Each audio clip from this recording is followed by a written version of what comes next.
We're here at Jazz Live San Diego with Frank Potenza. Frank, thanks for coming down and playing Jazz Live again. Oh, it's our pleasure. It's just such a pleasure to be back. We were just saying it seems like yesterday, and it was 2006.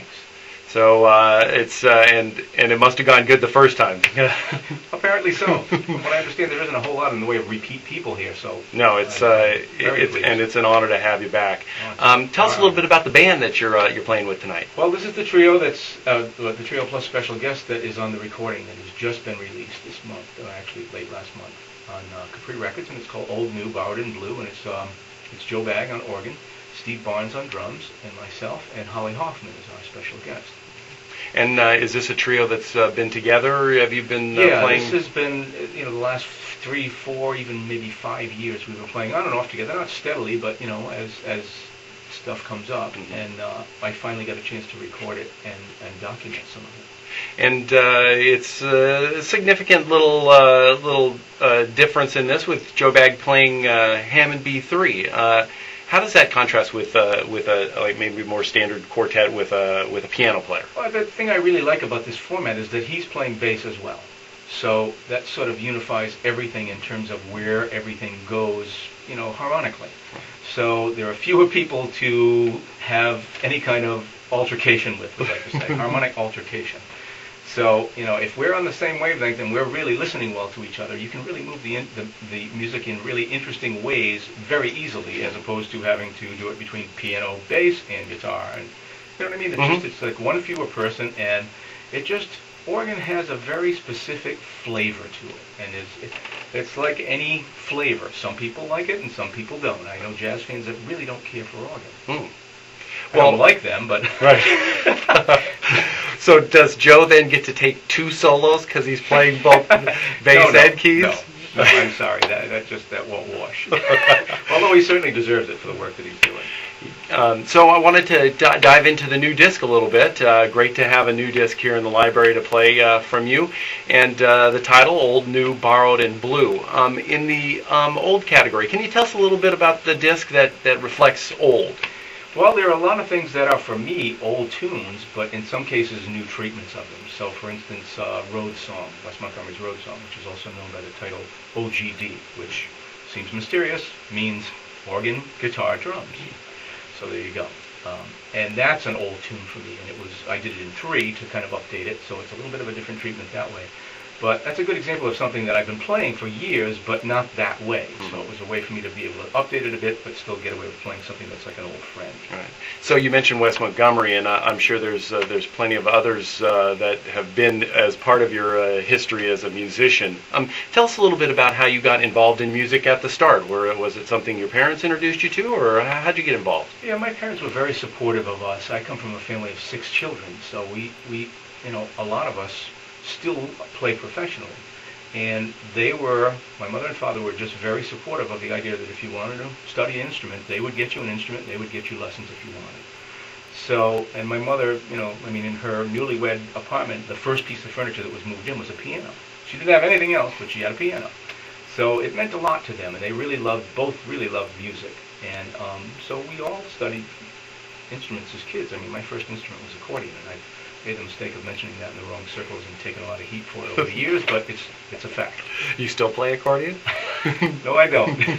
So then how, was there jazz, a particular type of music that was around, or how'd you get introduced to jazz music? We all sang as kids. We appeared in shows. We studied tap dancing and appeared in recitals and all that. And my mother was a real stage mom. If you wanted to be part of that, she was all for that. So, they really encouraged it and pushed us along. And again, at certain points in your childhood, you kind of think, I don't want to do this anymore, but I was kind of the one that sort of got back to it the most, and then I started studying guitar seriously when I was kind of 12 or 13, taking lessons, and then I ran into a couple of different things that helped me along. I have a cousin that's 11 years older than I that was already in bands and smoking cigarettes and had greasy hair and drove a Cadillac convertible and was like an Elvis guy. And so he was my introduction to that whole scene, and I just thought, this is what I want to do. He's out playing gigs. I want to do that.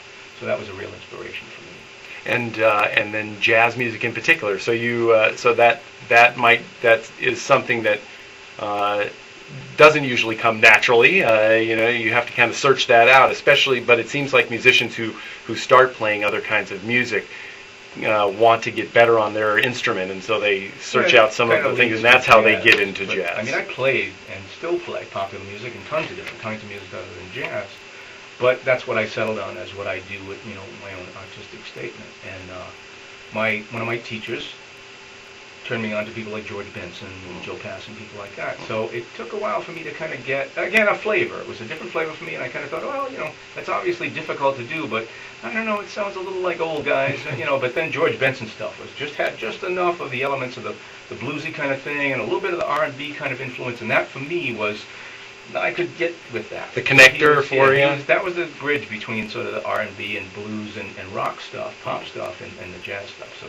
he was my first guy. That's fascinating.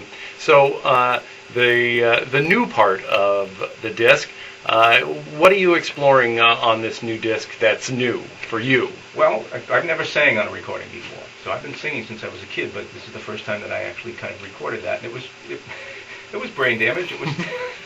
it took me a long time. The decision or the... Well, no, I mean, just the decision to do it was kind of it just happened in a very sort of organic and natural way. I started singing on gigs kind of as a joke, but as something that, like, a friend of mine used to come in and request Walkin', the Fats domino tune. So I would play it instrumentally.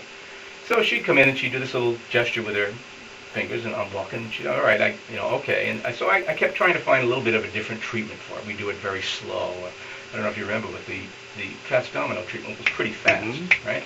So I tried slow, fast, medium, wavy, everything I could think of as an option. So one night I just thought, well, if she asks again, I'm going to just sing it, right? So I did. My wife walked out. Not permanently.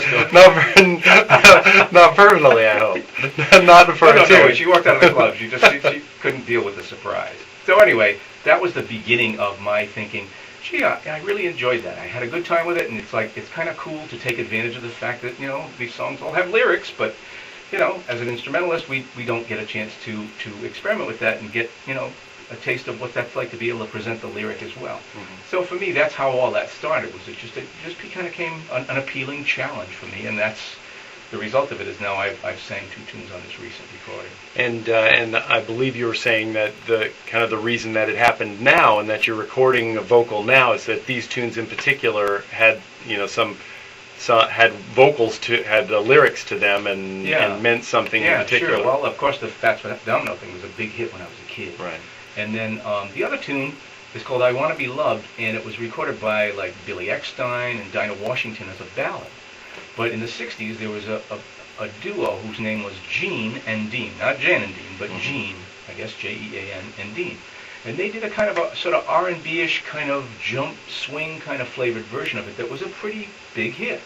And I couldn't find that recording anywhere. I found records of it and tried to purchase it, and they said, oh, it's out of print and this and that. So to the best of my recollection, I kind of put together something that is at least vaguely akin to that treatment of it, and that's kind of where that came from.